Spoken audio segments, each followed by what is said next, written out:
Hey, welcome to the 138th episode of Just Shoot It, a podcast about filmmaking, screenwriting, and directing. I'm Matt Enlow.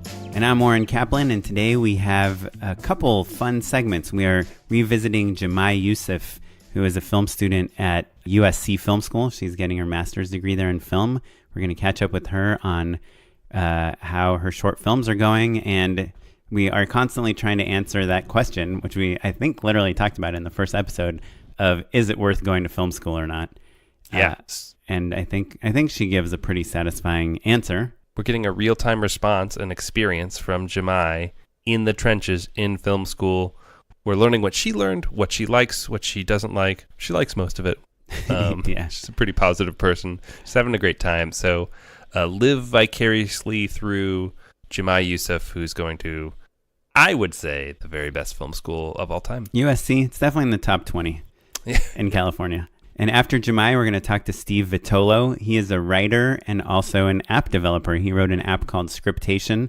Steve is really insightful. He's really smart. And he has a great story about how he started out at the very bottom, entry level, as a PA, worked his way up as a writer's assistant and a script coordinator, and then became a full-fledged writer, and how all of that experience has informed the whole process of creating Scriptation. So it's a great story if you're interested in the other sides of filmmaking and the kind of the other ways that your creativity can blossom, and also the inner workings of TV and how that can kind of inform your creativity in surprising ways.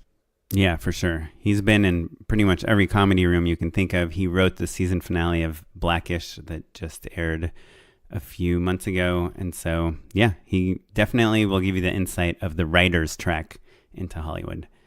Before we start talking to Jumai, I just want to remind everyone we got a Patreon. It's patreon.com/justshootitpod. It is a way that if you really like this show, feel like you're getting something out of it, and want to be a part of it in some way, you can give us $1 a month, $4 a month, $10 a month, $4,000 a month.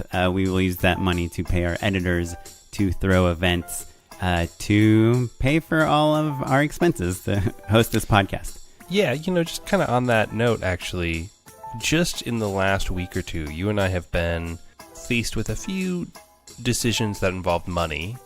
Some listeners will notice that, we've been doing a few more remote interviews because not everyone is Los Angeles based.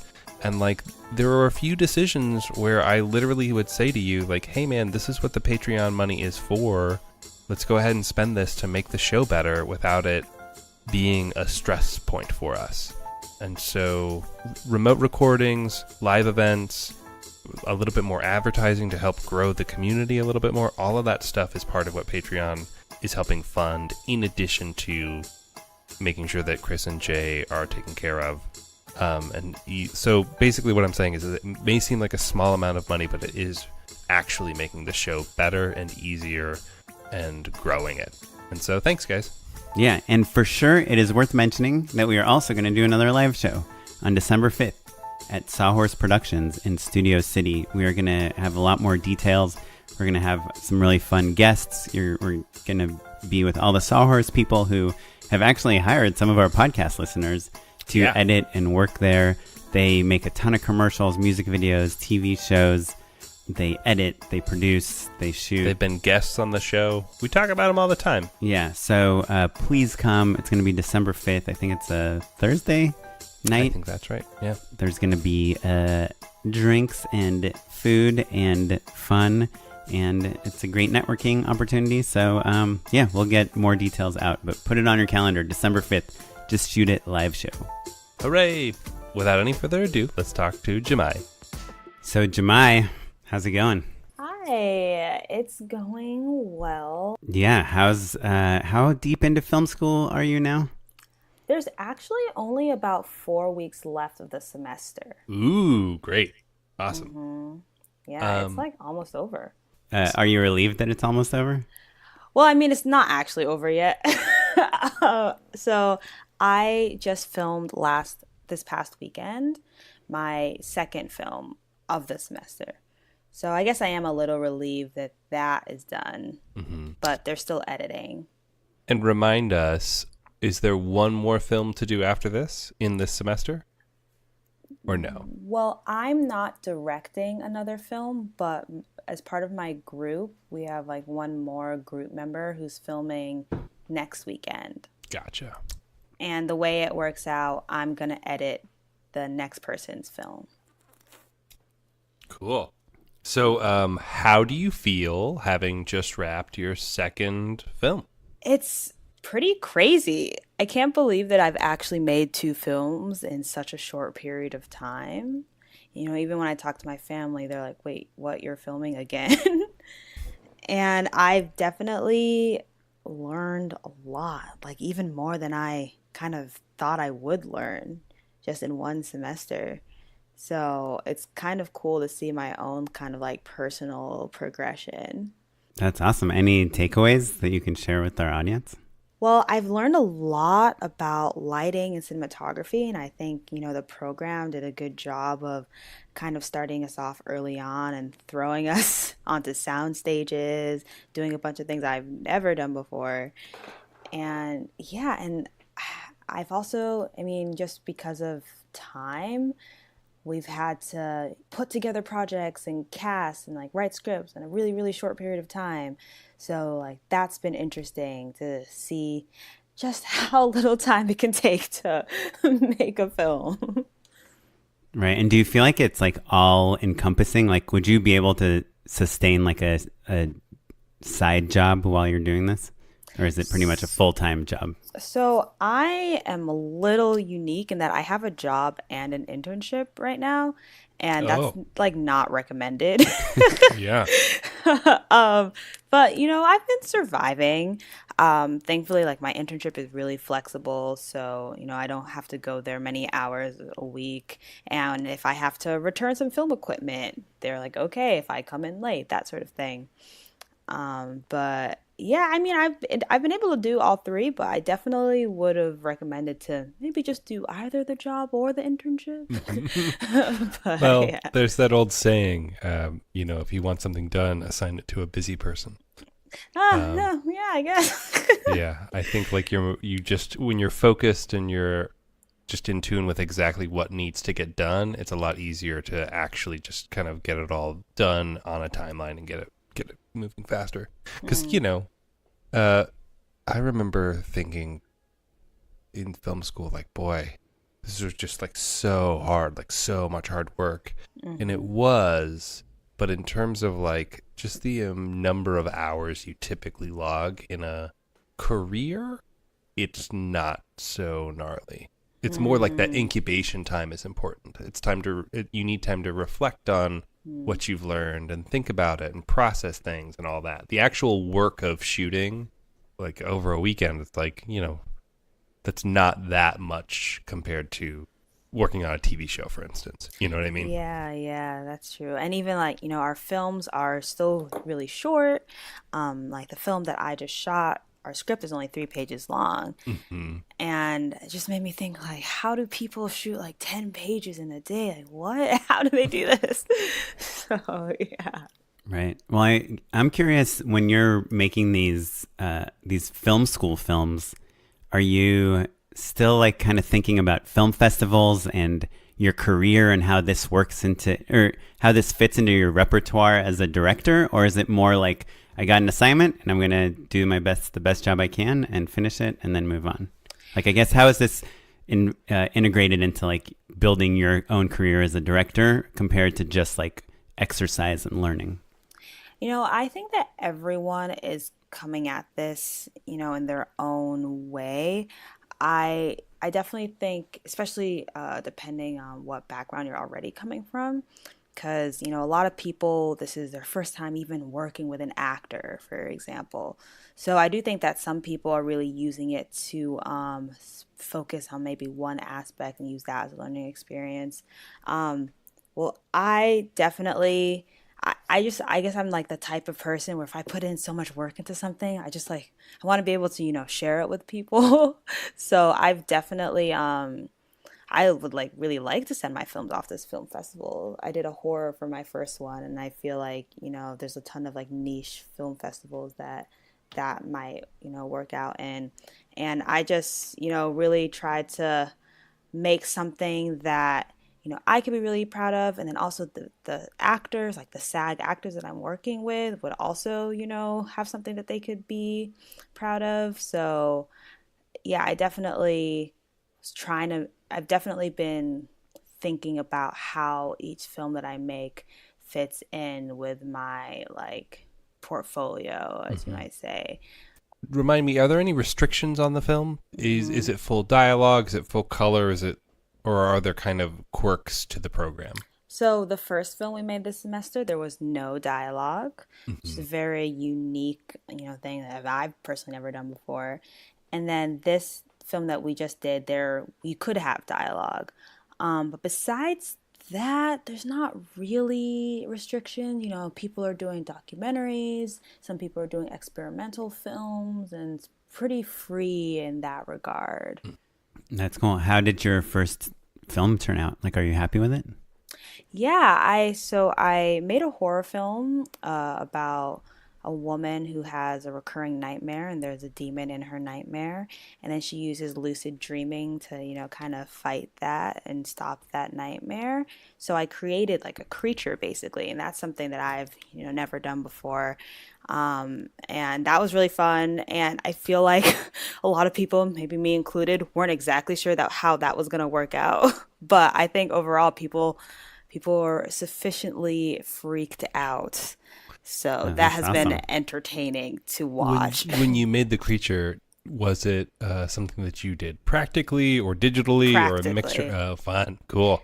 Tell us a little Yeah. more about that. Like, what were the materials that you used?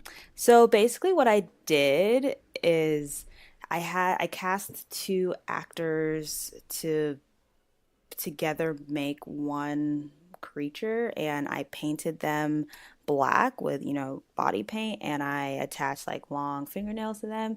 So the monster itself is pretty much just four arms, but Hmm. with the way that they look and then the way that we shot it, it kind of, there's kind of a hint that there might be, something more. And just the hands themselves were able to, kind of be scary enough, which is what I was going for, and I'm like really glad it worked out. So yeah. Yeah, that's awesome. What a smart, clean solution. You know, Mm. like rather than getting stuck with like a puppet or like trying to do things digitally or Yeah, no, yeah, I don't know how to do visual effects, so I was like, well, we're just gonna cast people. yeah, So great. That's awesome. And so, do you have any kind of tips that or things that you learned from shooting that of like how to make something scary? it's so interesting because I'm not a horror person per se. So I definitely went in and kind of just went with what might scare me, if that makes sense. So I felt like if I was sufficiently freaked out, then, at least, somebody else would be. And I feel like a lot of it came through in the editing because the way I edited it, there was lots of like, jump cuts and things like that. And in the sound design, I added some like sound effects of tearing flesh and things like that. I feel like all of those elements together like heightened it from just, oh, this is like a cool like makeup thing to like, oh, wait, what's happening? I'm kind of afraid. Right. Yeah. That's awesome. I feel like with that stuff, it's always hard to figure out how much to show versus how much to hide and like how quickly to show the visuals. Mm-hmm. Because it's like if you show them for too long, it becomes like not scary. Mm-hmm. But if you show them for too short, it's like hard to process what you're even seeing. Yeah, it's a And real exercise in just clarity. yeah. Yeah. Learning how to communicate with the audience. And like lighting them in silhouette is scary sometimes, but also I did some of that, yeah. you want to see stuff. Yeah. Um, well, that's awesome. So what's your next short going to be? So the next one, the one that I just filmed, is about an angel of death that is basically conflicted about killing somebody that she has tied up in the back of the trunk of her car.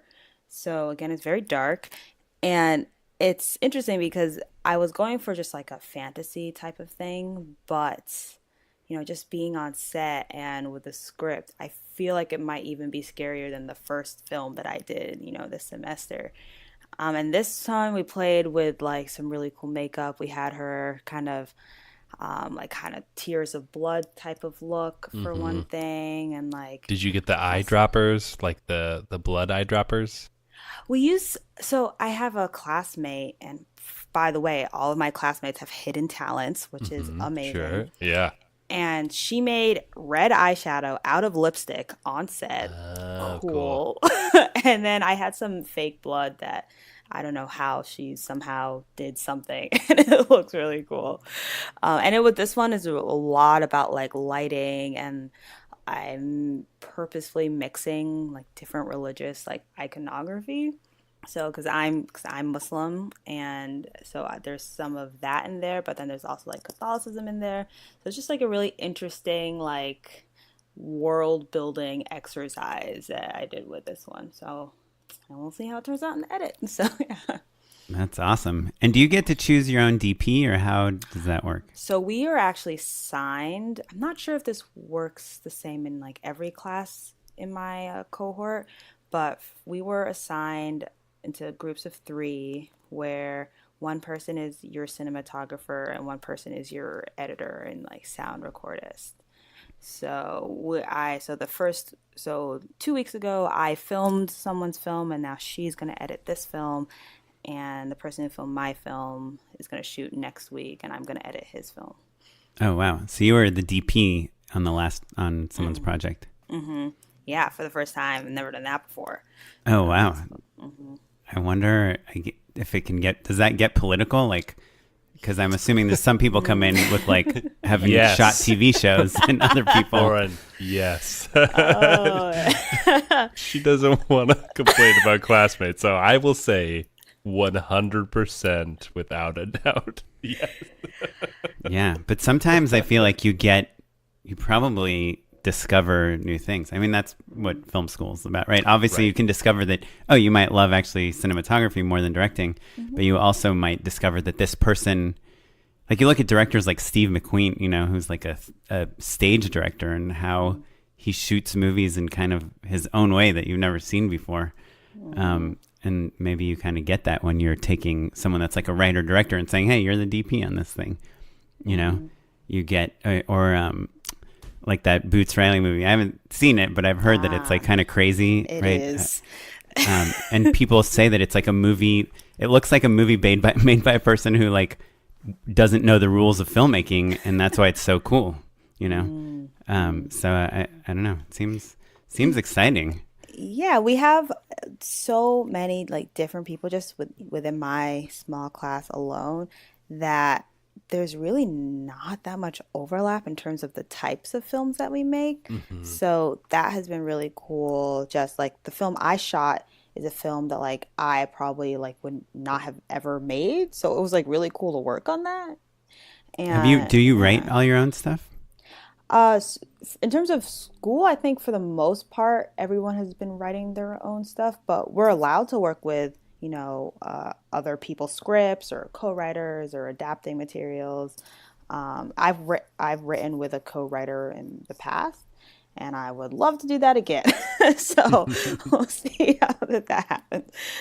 Yeah. That's cool. Well, yeah. So I guess my final question, and Matt, you can obviously add on to this if you have something else, but a question that we just constantly get from our listeners is like, should I spend my money on making a feature, or should I spend my money on going to film school? And it sounds like you've already in such a short time made 2 shorts. You've learned a ton. Like, you still feel all in on like film school is the best way to go? Well, I know that personally, I could not just go and make a feature film right now. Like, I felt like there was a lot of things that I still needed to learn. And I also know that I like, learning in a school environment. And I've already made like a ton of really, really, really great friends in this short period of time. So I am definitely on the film school board right now. Right. And you feel like those friends, is it becoming obvious to you how you're all going to help each other like beyond film school?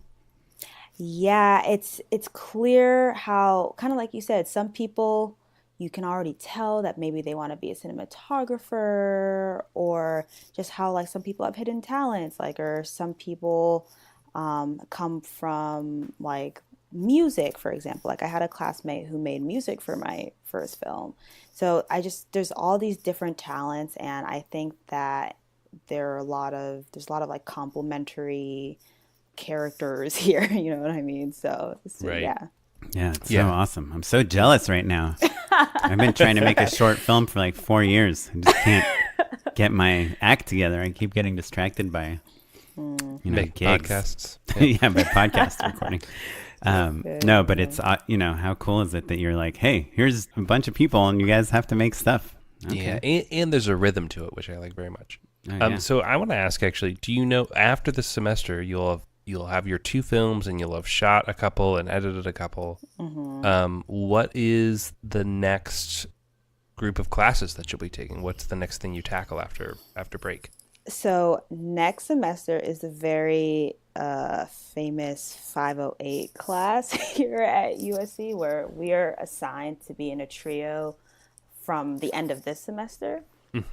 So 3 people split up into, one person is producing and editing, or one person is directing, and one person is doing the cinematography and production design. And we rotate throughout the semester. So as a trio, we create 3 films next semester. So that is something where we don't, get to choose who we work with. They're assigned, and it's a real exercise in collaboration. So that is really coming up on the horizon. I think we find out our trios next week. So that should be interesting. Did you get to request people at all, or is it purely just... It's like purely random. But there are so many great people. So, I feel like there's very high chance of success, like as it is right now, at least. But there's just been horror stories that, have been passed down throughout the generations. Sure. I think that is kind of going back to Oren's question about like, are you thinking of this more as an exercise, or are you trying to craft a really great reel so when you enter the workforce, you have like your voice really crystal clear and you've been making nothing but, things that all kind of match your own brand. I think that's being randomly paired with people kind of in a weird way takes the pressure off from trying to craft a brand or a reel this early on, because like inevitably there's going to be a cinematographer or a editor or somebody who's like still learning and like not exactly who they wouldn't be your first choice if this were a professional job, right? And so don't worry about it. Make mistakes, figure things out, figure out what you like, and then, make the really polished stuff, in a year or 2. I feel like advice. I feel like that makes sense. The thesis film that I worked on, there were a few nights that were just complete disasters. The kind of stories that you, I'm sure, have heard about 508s, where it's just like things fall apart, and like we got like 2 shots in a single overnight shoot. That's not an exaggeration. That's literally what happened. And at the end, I was like, hey, like this movie's not going to be that good no matter what. Like there's very few student films that are great. And so like the point is just make some mistakes, learn what you like, learn what you don't want to ever do again, and then... And take risks, right? Yeah, exactly. And so if you're worried about like, oh man, like I need to make a 30-second spot that like feels just like an AT&T ad, then you're probably not finding your voice in the same way that you should be, For sure. And, things have gotten really like, personal in terms of like our writing classes and our prompts and things like that. So I feel like in some ways they really are trying to make us, kind of look within ourselves and, find the stories you want to tell, all of that in a really real way though. So that's been interesting and definitely something I probably wouldn't have done if I wasn't at film school. Well, so exciting. Yeah. That sounds really cool. Well, cool. Well, thanks for letting us hear what's going on. We're excited to check in with you again in a couple months and just kind of see how things progress. Thank you. Is there one final question? Is there anything you were surprised by? Anything that kind of shook up your expectations? I feel like I've been surprised just like by myself. I came in, kind of being a little nervous, like, oh, I don't know about cinematography and lighting, blah, blah, blah. But just during classes, I realized that all the time I spent watching YouTube videos and like reading articles, some of that has actually sunk in. So I feel like I'm learning or even just gaining more confidence in myself, throughout film school so far. That's been great. So yeah. Wow, that's a wonderful surprise. Hopefully we get to see some of your shorts at some point. Yeah, I might, eventually put them up on my website. So I guess keep an eye on that. And what's your website again? So my website is jumaiyusuf.com. That's spelled JUMAIYUSUF.com. Cool. Yeah, and let us know when you post it. We can tweet it out. Let listeners check things out. Cool. Thanks. Awesome. Well, till next time, Jumai. Okay. Fight on. Bye, Jumai. Okay. Yeah, it was so awesome talking with Jumai. Let's hop into our conversation with Steve Vitolo.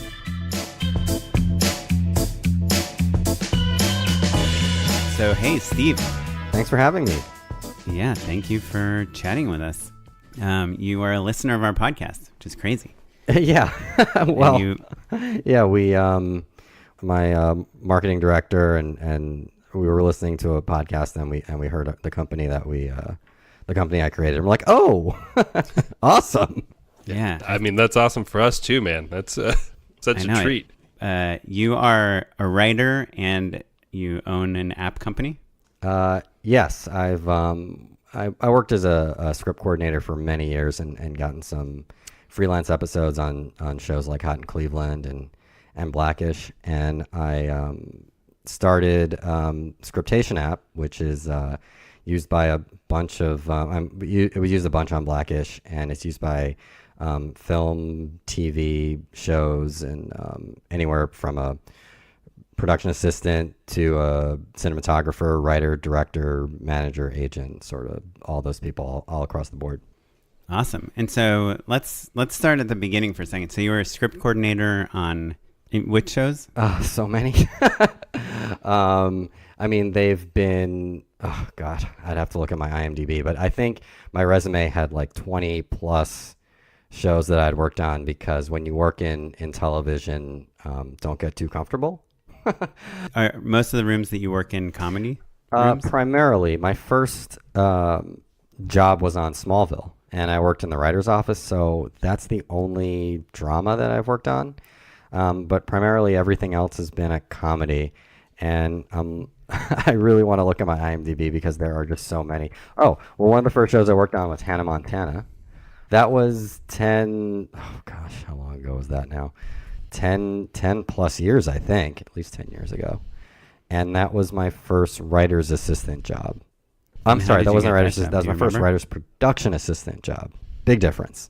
Writer's assistant is you're in the room with the writers taking notes, working the script. Writer's production assistant, slightly different. You're getting coffee. Right. Getting the writers' lunches, making copies, distributing all that stuff. But you can move into being the writer's assistant. Yeah, that's the goal. So that's the only way I knew how to navigate this business and attempt to become a writer, was to just work my way up. I mean, I started before Hannah Montana. I started as a production assistant on some award shows. I was working on the Academy Awards for a couple of years as a production assistant. Not as glamorous as it sounds. Show night was fantastic because I didn't have to do anything. One night a year, it's incredibly. It's really good. But also when you when you're working on the Oscar, like it's like I started at the 1 year. I started like right at the beginning. I was one of the first production assistants hired, and I think it was like 3 or 4 months of prep for this one night. That's a little over 3 hours long.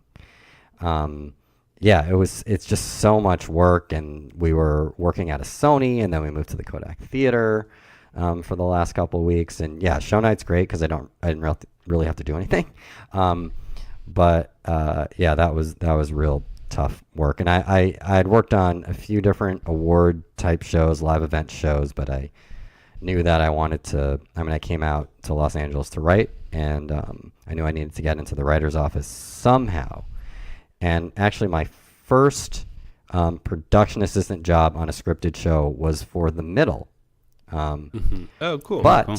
it was not for The Middle that you guys know with Patricia Heaton. It was actually developed 2 years before that. Instead of Patricia Heaton, it was Ricky Lake. Oh. Yes. Well, so let's jump into your script coordinator Yeah. days. What is a script coordinator? What does a script coordinator do? So a script coordinator on a comedy and a drama is basically the same with little differences. So a script coordinator on a comedy is, well, your primary job is to get the script in the right formatting shape, and you're basically like the one word or the one sentence job description is you're the liaison between the writer's office and the production office. So that means that you get the script in shape, you distribute the script, you deal with legal and clearance issues, you go to production meetings and tone meetings, and you're working with other departments, getting different things through legal and clearance. And it's your responsibility for everything that goes wrong in the scripts, which is cool.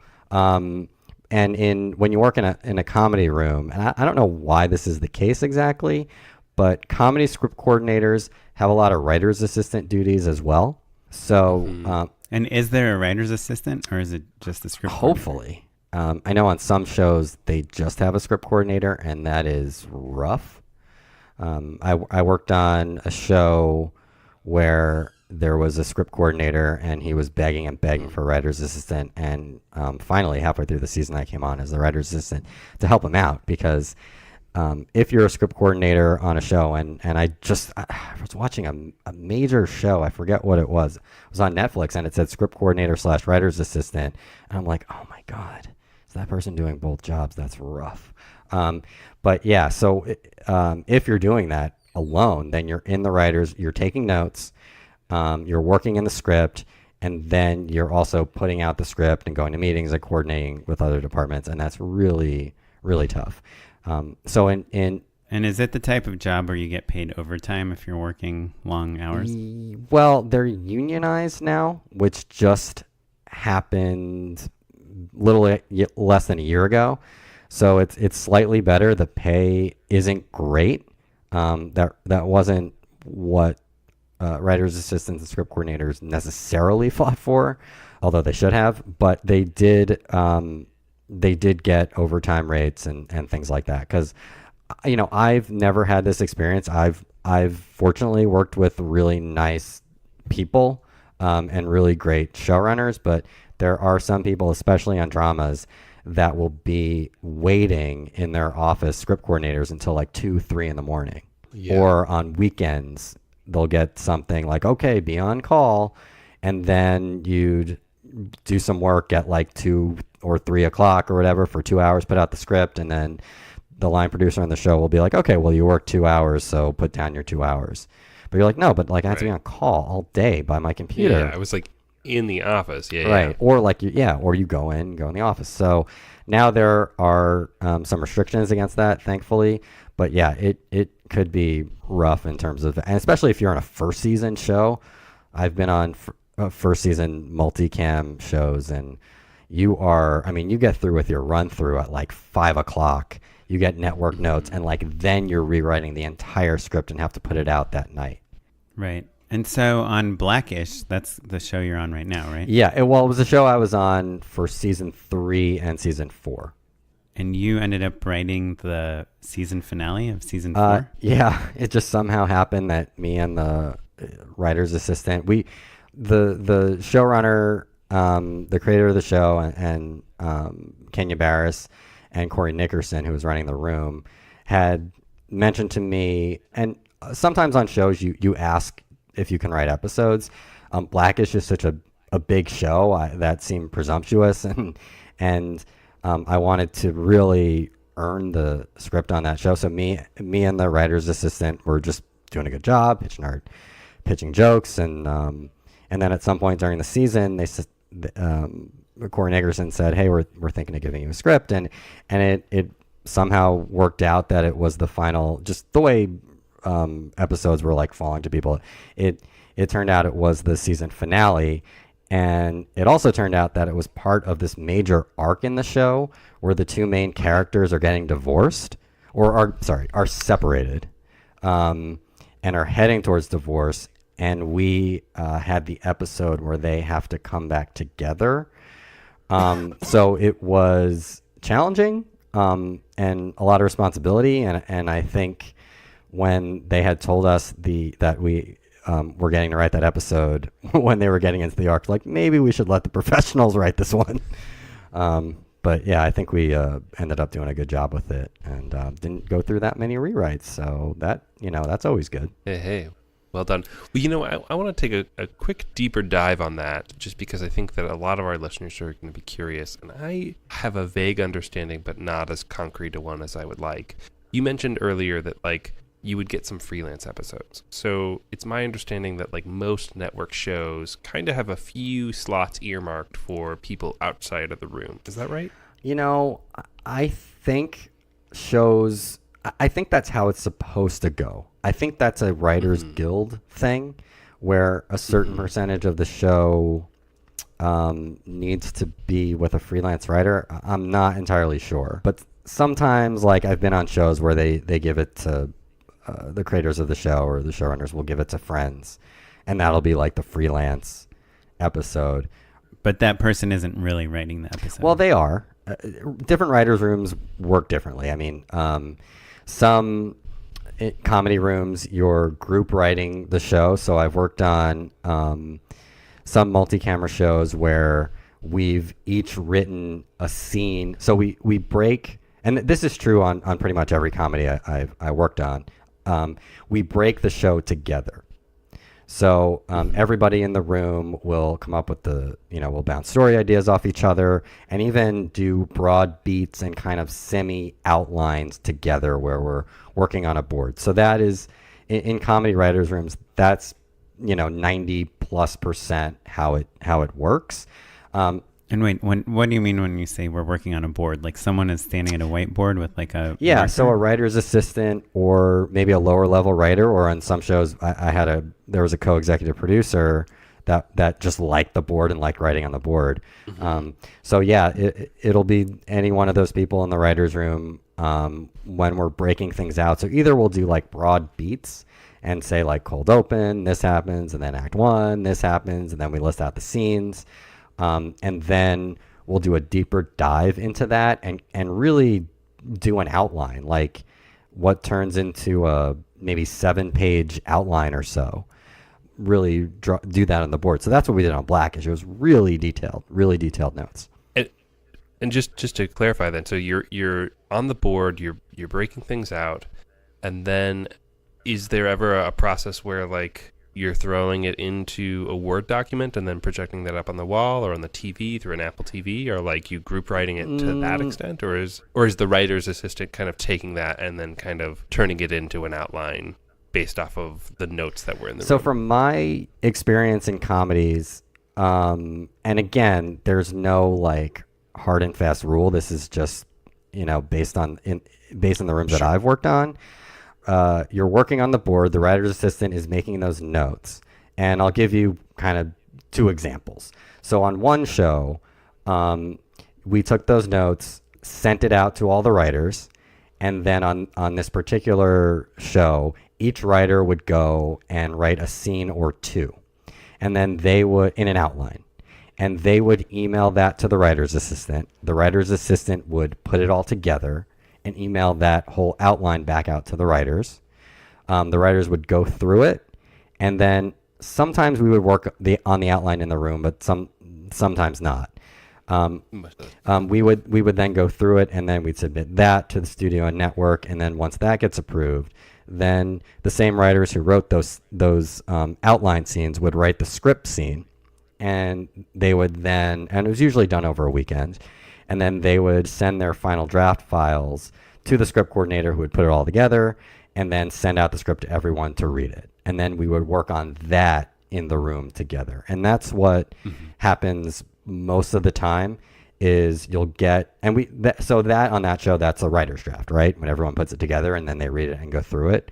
On other shows, what happens is you get on the board, you make all of your notes, and instead of giving it to all the writers, you give it to one writer, and they go through the same process. So they write their outline, they give it to the executive producers. The executive producers give their notes to the writer. That goes to the studio network. That writer then does a writer's draft. That comes into the room. The script coordinator sends out the writer's draft to all the writers. They read it, and now we're back to that place that all shows are generally at, which is everyone reads the writer's draft, and then it's open in a final draft document in the writer's room, projected on a board, and we're all working on it together. Right.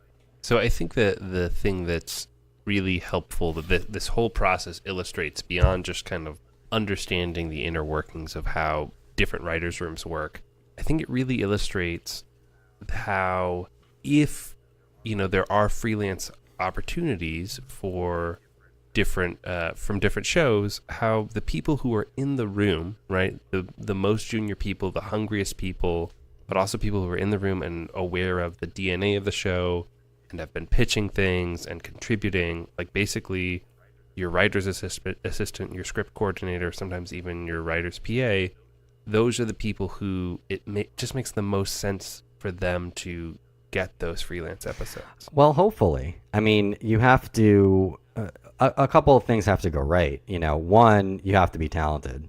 Sure. Hopefully.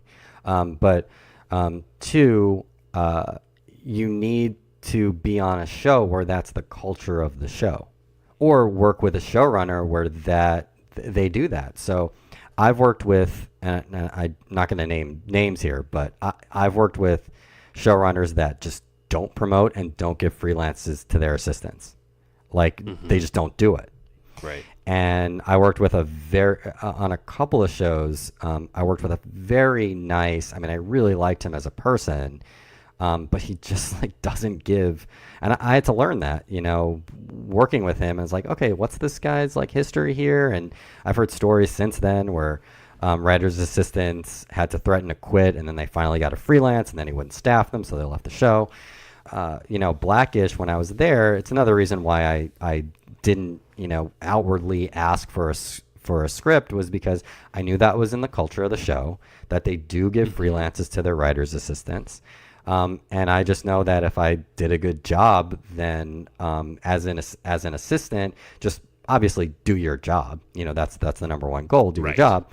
But also, help in a creative way. And, any jokes I could pitch here or story ideas there, or, contribute, that'll help. So I was, I didn't ask. I was just hoping that they would, recognize that I was, trying. And, I'd get an opportunity. Yeah, it is funny how there's a lot of entry-level positions that are so hard and so rare that you get somebody who's incredible at them. I think about PAs in particular. You get a really, really great PA, it almost hurts to promote them, because then you have to start from scratch with someone who doesn't know what they're doing. And it's the same with assistant. There's a lot of that culture in Hollywood and those jobs. It's such a bummer. It's the boss, though. It really is. It's you have to do, investigative work on your boss. And when you're first starting out, you're like, oh, okay, I'll take any job at any rate. I just want to get in the room. And when you're starting, you want to break into a writer's room, and that's the holy grail. I'm in. I've got my foot in the door. But once you worked on a couple of shows, and you can afford, and you could afford to pick and choose, then it's okay, well, what is the history of this show? What is the history of the showrunner that I'm working with? Are they good to their assistants? Do they promote? So that's when you have to start thinking about those things. And it's kind of like a beggars can be choosers sort of thing. But, you got to respect yourself, and you have to make moves that are good for your career. You can't just be being this assistant that's unappreciated and working, your ass off until 2 a.m, and then have a guy that's never going to promote you, and then you're just wasting your time on this show. And the only thing you could hope in those situations is that, and this has happened to me, where the other writers on the show will then hire you when they get their own shows. And really, that's kind of the silver lining on any of those scenarios. So if you're an assistant stuck, a writer's assistant stuck on a show right now that's like that, where your boss just ain't going to promote you, the other writers are noticing, and hopefully they will, and then you could jump ship and go with them. Right. So you've been a script coordinator on over 20 shows. Yeah. Let me know if this is too personal, but so do you have like an agent? No. It's really just connections that I've made with other writers or even line producers. There's a line producer that I'm very close with. He came to my wedding, and I've worked with him like 7 times. So yeah, I mean, definitely when writers develop their own pilots, and you're doing a good job on the show that you were on, you're kind of like, unless they have their script coordinator already in mind and they've worked with them forever, if you're the script coordinator on the last show that they've worked on as a writer and you're good, they'll be like, yeah, come and coordinate my pilot. So that's, and then hopefully that pilot goes to series, and then you have your job for the next 6 months or so, or hopefully longer. But what about getting staffed on a TV show? Isn't that something that usually happens through an agent? An agent shares your materials with. Yeah, I haven't been. Showrunners? I mean, I've written. I thought when I wrote a freelance on a show, or even when I was a script coordinator on a big show, that I would sign with an agent or a manager. But it's a situation where, kind of like the chicken or the egg, where you've got to be staffed on a show to get an agent, but you can't be staffed on a show if you don't have an agent. So it's, did I say that right? It's at least in my case, and I'm a white guy, so agents aren't exactly looking for me to get a staff job on a show. There just isn't room for people like me at a staff writer level. I mean, I know some of your listeners are going to say, "Oh, well, that's not true." Well, it is. It's just the truth. I mean, just in terms of like if you're going to develop a new client, right? Why take me? To get them exactly. staffed. Why take me? I mean, there's less at this point in breaking into a show.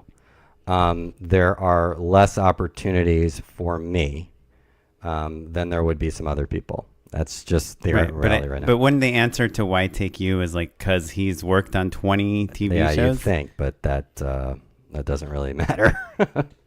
It doesn't work like that right now. Well, what's so fascinating to me about this is that I feel like you've got this perfect blueprint for how you become a software developer for this specific thing. Do you know what I mean? Like, like if you were going to write a screenplay about a guy who came up with a piece of software to meticulously track all of the different changes in a creative field, who better than a person who literally has been doing it on 20 different TV shows and done all of the hard parts of it? You know what I mean? You've done all the manual labor of it and realized like, oh, this is all something that you can do with computers now. So why not be the guy who figures out how to do it? Yeah, I thought you were going like, because you're on 20 different shows, because your shows keep getting canceled and you keep looking for a job, so you have to figure something else out. And no, I'll this tell is you your what. aha moment. Well, I'll tell you what. That was definitely part of it, because I mean, my first, I was working on a show called Do Not Disturb. Okay, it was my first writer's assistant job. It was in 2008. I live in Culver City. It's at Sony. I'm like, perfect. I'm going to get a bike. I'm going to go to work. This is going to be fantastic. I don't have to drive to the valley. And we were canceled with it. It was the first show canceled that season, so we get the award. We aired 3 episodes and we were done. And I was there for like 2 months. I mean, it felt like forever. It was one of those shows where we were there till like 2 or 3 in the morning, and the showrunner was amazing, but like he was just getting like, everyone had an opinion on everything.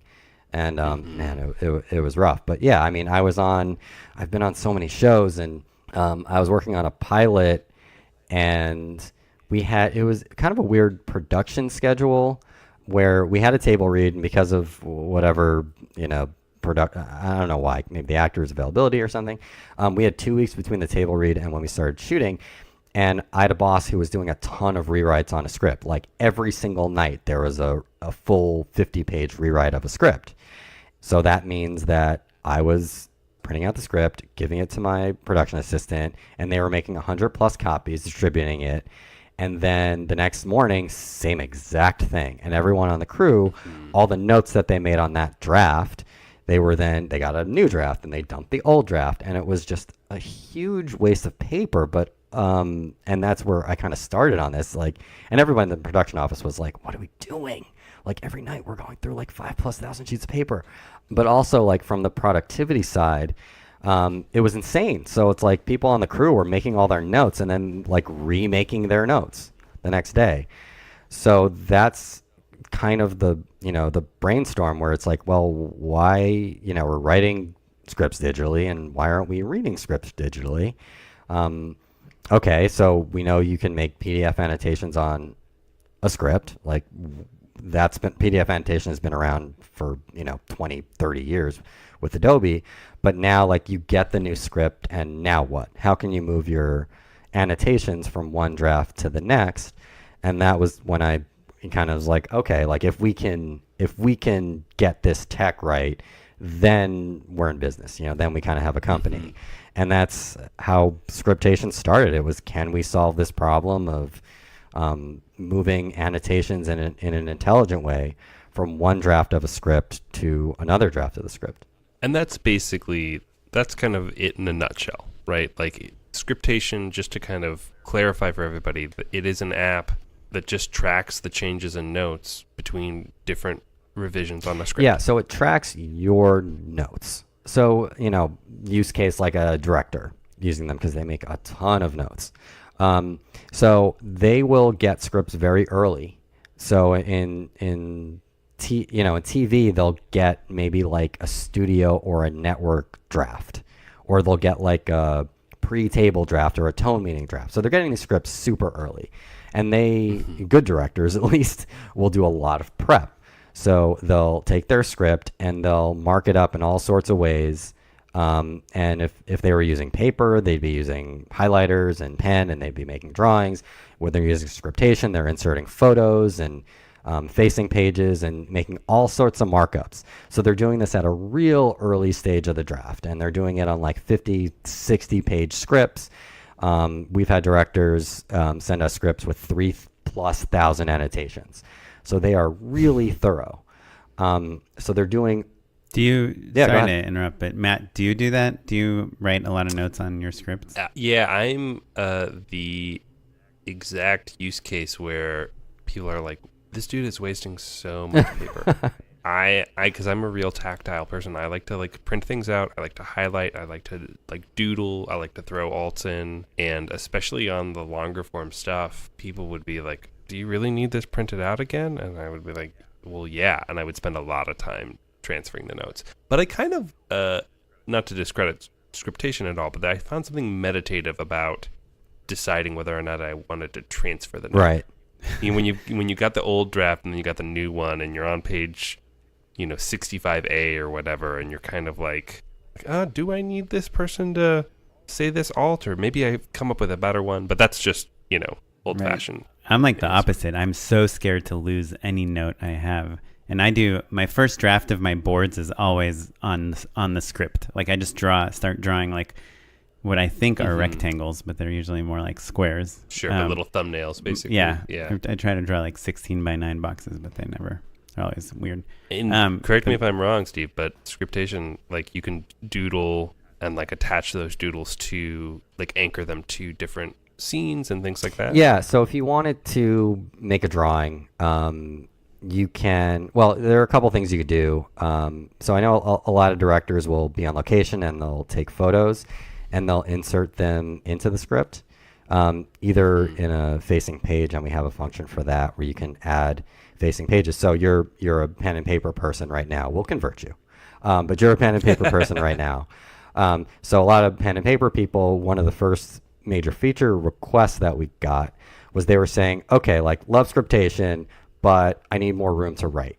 So when I have my hard copy script and I turn the page over, I have a blank page on the back of it, right? So I can write all notes on the facing page, and that way it just gives me more stuff to do. So that's one of the features that we added, was that you can add facing pages, and you could also insert diagrams or pictures as their own pages as well.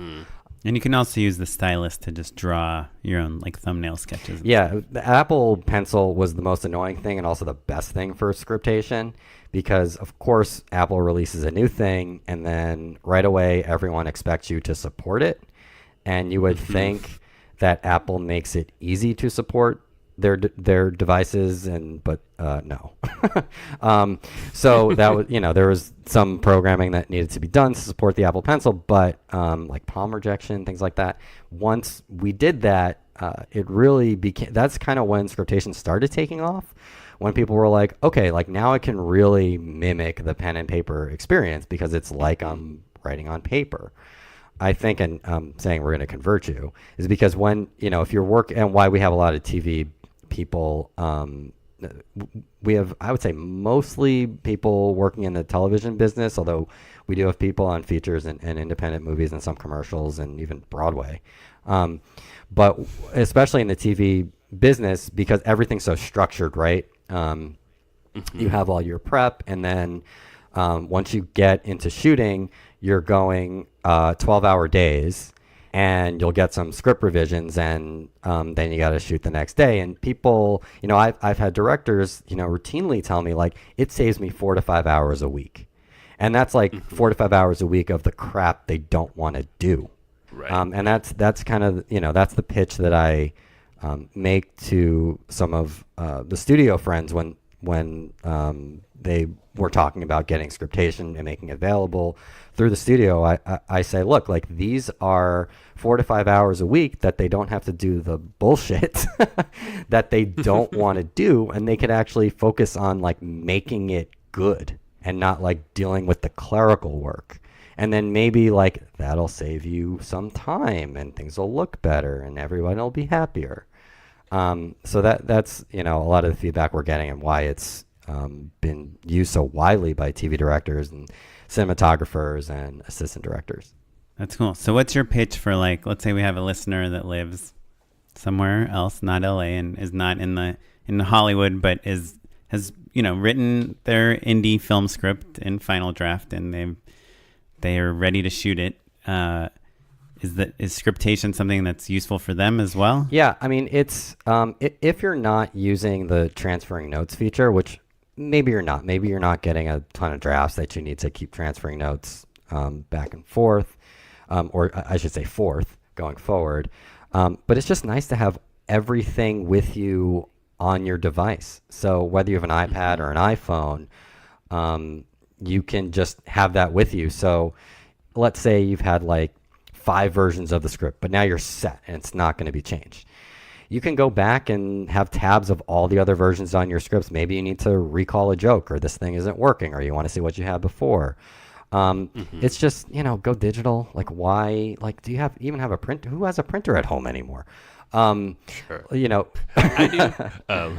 But it's still a heck of a lot easier than like taking a photo, printing it out, and then gluing it to your facing page or something. Right. Like, yeah, gluing it to your page. I mean, we have people in the production office on a show where we're writing it in final draft, and then we're sending it to the printer, and then they're creating sides by taking the printed pages, Xing the scenes that, I don't know, you know how sides are made, right? Xing the scenes that you're not using, and then recopying. So not only are we printing and copying, but now we're recopying paper and distributing it. That is insane. It's 2018. And just for listeners that don't know what sides are, can you give us the quick explanation? Yeah, so sides are the scenes that you're shooting for the day. So if you have let's say a 30-page script with 30 scenes, but you're shooting scene 1, 2, 5, 7, 15, you'll get those pages, just those pages. And if a scene is on half a page, so if you're shooting scene 2, but not 3, and 3 is like at the bottom half of the page, then you'll just put like an X in a Sharpie or hopefully in a computer program. And then for whatever reason, well, I guess for whatever reason, when you recopy these things, they're printed at like 60 or 70%. So you can fold it up and fit it in your pocket. Yeah. Mini pages. Yeah. But I have good news for people that do have sides on a show. We are releasing this new mode on our phone and iPad, but it's going to be on our phone. So it's called Reader Mode. Hopefully it's out by the time this podcast hits, I pray. But it allows you, because when you're looking at a script on your phone as a PDF, try it now. Just try it. It's really hard to read. You have to like magnify everything. So what we're coming out with is called Reader Mode, and it will basically like Reader Mode in Safari. Like if you've ever used that function where you hit that thing at the top of the toolbar and it makes the text bigger. So that's what we have in Scriptation, and we keep all the same formatting that you see in a movie script, but it's actually readable. So cool. I think John August's app Weekend Read does. It does. Yeah, it does something similar where you can actually read it on your phone. So we're gonna have that functionality as well. And the goal is so that people on set, because even if you're not marking up a script, you've got sides in your back pocket. People are looking at their sides and looking at their phones, right? Let's just keep everyone on their phone. Now you can't tell if they're working. It's or great texting for their yes, friends. exactly. It's great for people working on shows. You can pretend like you're doing the work. I mean, come on. So let me ask though about the sides thing. Is there an option to like put the scenes in the shooting order, for instance? Like in the same way that you would get like your mini pages would be, in order basically of like either what you were shooting, or they would like be in numerical order, but like skipping over the scenes that you're not shooting that So day. we have a sides mode that's separate from the reader mode I just talked about. We have sides mode in the app, and the cool thing about the sides mode in the app, and we've had it for a little while now, but what was really beneficial for me when I did my episode of Blackish and I was on set was that I was making my own sides with my notes on them. Because when you get sides from a production office, it's just Sure. They're just right. blank, so you just have to remember. So now, Yeah. I had my sides with my notes on them, and it was like a total. I'm like, yeah, this is so obvious. Now I know exactly. Like, okay, like I don't have to cross-reference between all these different scripts. I have everything with me. So when reader mode comes out, I don't know. We're still trying to figure out how that sides feature is going to work within that reader mode. I imagine we can do it in order, but we're still talking about that. But that would, where basically you get into reader mode and then you select the scenes. So yeah, it would make sense to put that in order. So I'm sure we'll do that, but that's still a work in progress. That's cool. So how much does it cost? Like how can if our listeners want to mess around with this thing? Well, we just went free, hopefully. If we're not free, we will be free soon. So you can download the app. You could transfer notes, and that will. And it's called Scriptation in the Apple App Store. Yeah, it's called Scriptation. You can get it on iOS. If you get it for an iPad or an iPhone, you just have to get it once, and it'll be on both devices. So it's free to download. You can make all your annotations. You could transfer your notes between documents. There are some features that you have to pay for as part of an annual, or every 3 months you can pay for it. But yeah, we wanted to make it accessible to everyone without any sort of payment barrier. We wanted to give everybody annotation and note transferring tools and reader mode because, I mean, I don't know why we're using paper right now. I really don't. Well, awesome. Well, I wanted to ask you one last question that's unrelated to Scriptation, but that I'm sure our listeners are dying to hear your thoughts on, which is if you were like a new filmmaker, writer moving to LA today and you wanted to write for TV, like what advice would you give Right. those people? If you're young, you're not, you probably don't have that much responsibility. Hopefully you have some money saved. Now is the time. So if you're moving out to LA and you're in your early 20s, it's different than being in your early 30s. You're going to have a lot more responsibility. So when you're young and can do it just right, write as much as you can, write a pilot and write another pilot, write a spec, write a feature, just keep writing, keep getting better, find friends that you respect as writers or readers that can give you good notes. When you're trying to get feedback, don't send your script out to 20 people and get all these different notes and try and chase every one of them. Find a few people that you really respect, get notes from them, and then keep writing. And make connections, try and get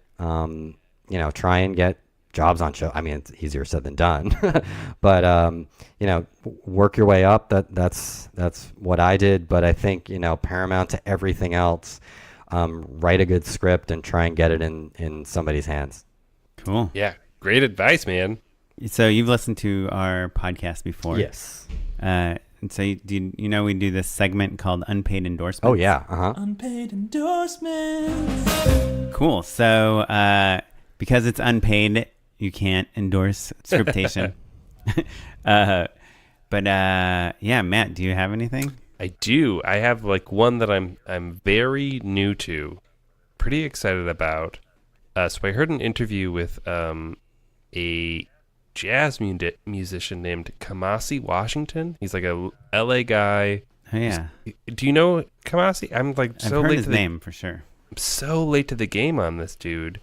He's a sax player who's basically, if you've heard sax on any hip hop track in the last 10 years, he's probably the guy playing it. But he's got these his solo act is a kind of psychedelic new wave of jazz that's so awesome and modern feeling without ever feeling gimmicky. And I'm really into it and really excited about it. And I wish I played sax in high school pretty avidly, and I wish that there was somebody cool who wasn't born in 1945.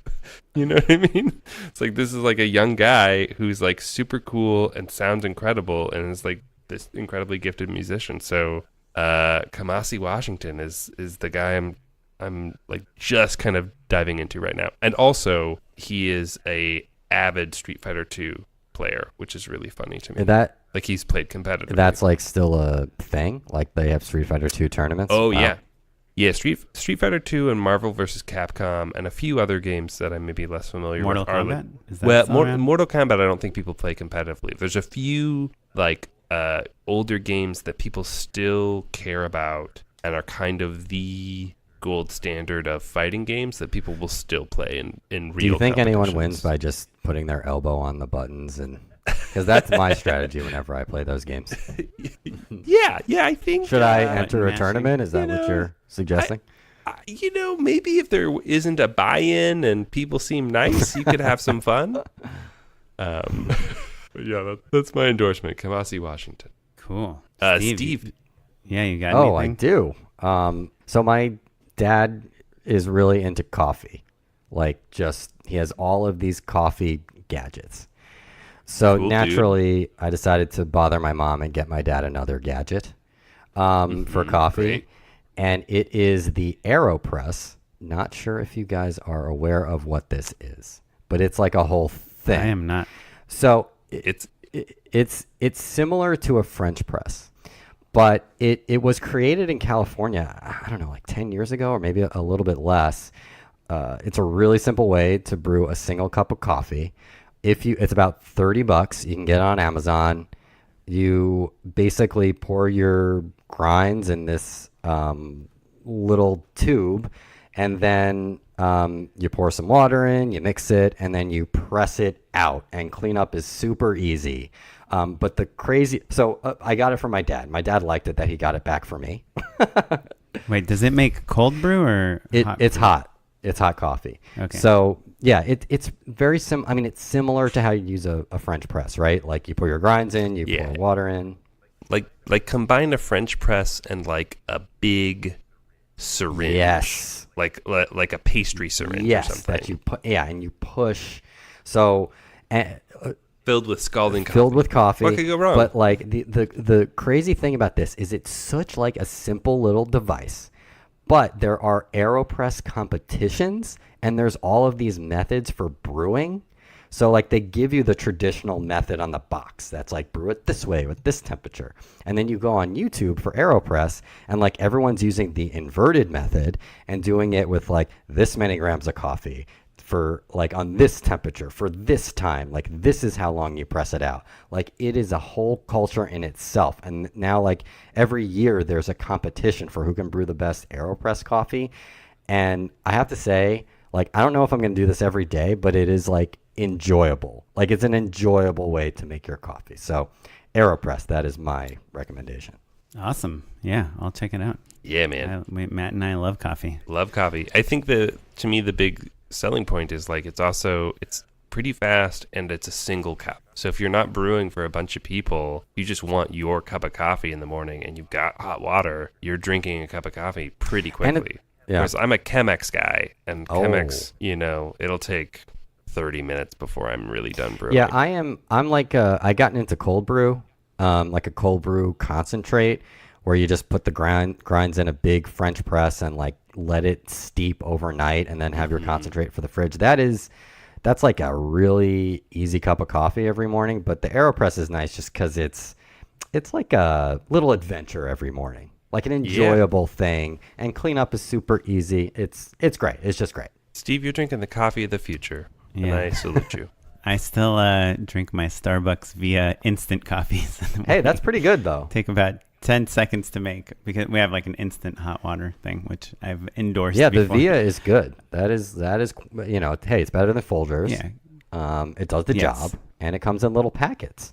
Yeah, in one cup, Yeah. real quick. Have you guys been to Phil's Coffee too? With a Z? Yeah. Yes. I PHILZ. haven't had coffee from Phil's. I probably had like some sort of latte situation. They do single brews. I don't actually even think they have espresso. They might. I could be wrong, but They it's do, really good. but that's not the reason to go to What's the Phil's. reason to go to Phil's? Yeah. They have like... Just the coffee. Oh, I Yeah. did it wrong. I did it totally wrong. It's kind of like you went to like, a fancy ice cream place and ordered a slice of cake. Yeah. yeah. You go to Cheesecake Factory. Yeah, you and- messed up, and Steve. order You something. messed up. Yeah. In the next draft of your life, Oh, man. remember to bring the Already note writing it. over. So I don't really have an endorsement, but I have like a weird observation from today. Today's November 6th, which is funny because our previous episode we recorded yesterday on November 5th, the day before the election. Today is the day of the election. And I talked in the last episode about how I just directed these commercials for Keebler crackers.